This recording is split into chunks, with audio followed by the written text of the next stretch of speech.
ओ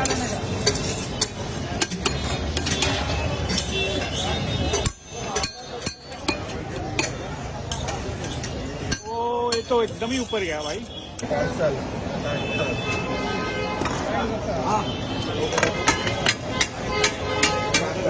ये जो बंदा है मसाला डोसा जो कि भैया हवा में उड़ाएंगे।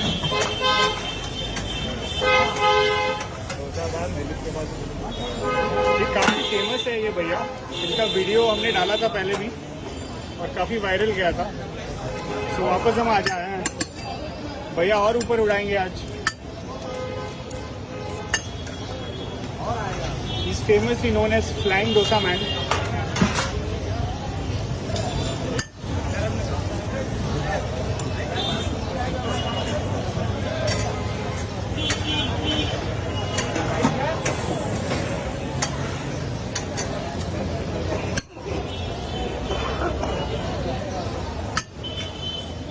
इधर मत रहा, मैं डर जाता हूँ। इधर भी नीचे रहते हैं, नीचे रहते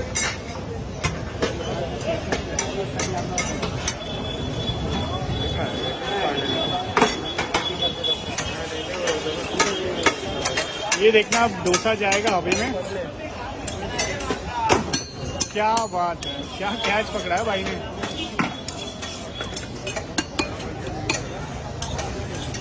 ओ ये तो एकदम ही ऊपर गया भाई। भैया एकदम फॉर्म में आज। क्या बात है, मजा आ गया दोस्त।